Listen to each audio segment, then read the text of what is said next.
आज क्या कार्यक्रम? आज अपने गृह जनपद चंदौली के इस बिशुपुर गांव के महान, इसको मैं भगवान दत्तात्रेय स्वामी के आश्रम पर एक बहुत बड़ा वृक्षारोपण का कार्यक्रम है और इसमें यहाँ के महाराज जी उनके सानिध्य में कार्यक्रम होगा। ये बड़े हमारे लिए गौरव की बात होगा। सर, कार्यक्रम के बाद कुछ कार्यक्रम और है आगे, क्या उद्देश्य है कार्यक्रम करने का? कार्यक्रम का उद्देश्य, आप वरिष्ठ पत्रकार लोग हैं और पत्रकारों को चौथा स्तंभ कहा जाता है। आज मीडिया अगर थोड़ा सा दिग्भ्रमित हो जाए, अगर अपने पावदान से स्लिप कर जाए, तो मैं केवल राजनेताओं को दोष नहीं दूंगा, सारा स्ट्रक्चर टूट के गिर जाएगा। और पेड़ लगाने का कार्यक्रम केवल एक माध्यम नहीं है, इसे एक बहुत बड़ा आधार है।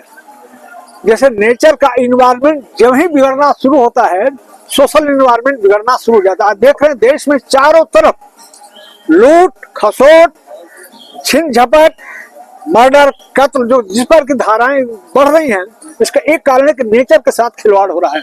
और मैं यहाँ आने पर बहुत अभिभूत हूँ कि माँ गंगा के श्रम में पावन तट पर यह आश्रम है। और आपको बताने में मुझे गुरेज नहीं कि मेरे लौकिक माता के नाम भी गंगा है और सामने माँ गंगा की धारा बह रही है और ये माँ भगवती का पूरे स्थल है।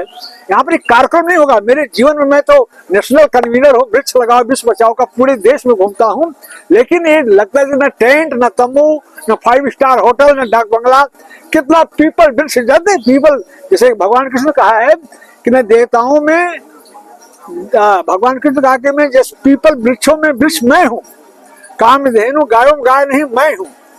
उस पीपल वृक्ष के सानिध्य में कार्यक्रम हो रहा है, तो ये बड़ी मेरे लिए अति प्रसन्नता का विषय है। सर, आप इसी रास्ते से आए हैं जी, और रोड इतना चौड़ीकरण हुआ और हजारों पेड़ काटे गए हैं। जी जी जी। आज तक अभी तक कोई पेड़ नहीं लगाया गया, इस पर क्या करेंगे?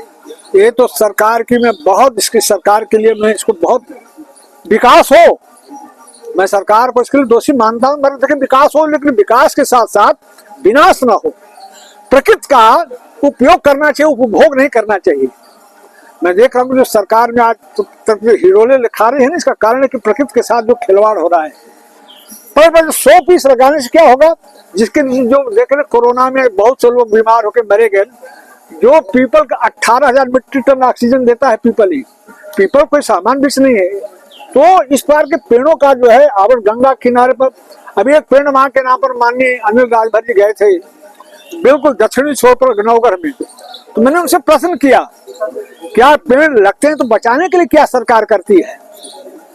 मीडिया ट्रस्ट ऑफ इंडिया जो हमारा संगठन है, इसका उन लोगों ने मुझे संरक्षक बना दिया। कई चैनलों पर मैं काम करता हूं, लेकिन मैंने इसलिए पकड़ा मीडिया वालों को कि मीडिया से एक संदेश जाएगा, पूरा दुनिया के प्लेटफॉर्म पर संदेश जाएगा कि पर्यावरण कैसे बचे। और गंगा किनारे 2 मिनिस्टर लोग, सबसे हमने कहा, उन लोगों ने हमसे आग्रह किया कि गंगा के किनारे पेड़ लगना चाहिए। हमने कि आप क्या सहयोग कर रहे हैं?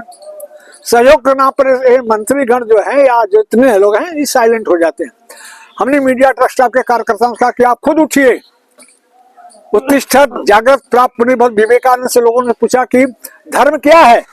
उन्होंने एक लाइन कहा, शिकागो में, जहां से मैं चर्चा किया, मैं अवार्ड पाया हूँ लाइफ टाइम अचीवमेंट शिकागो में। तो आप लोग खुद उठिए, सरकार राशि में मैं साधुवाद देता हूँ यहाँ के आरओ साहब को, तो मैं सबको इन्फॉर्म किया था, लेकिन हमारे 2 अधिकारी यहाँ मौजूद, मैं आपको साधुवाद देता हूँ कि एक यज्ञ है।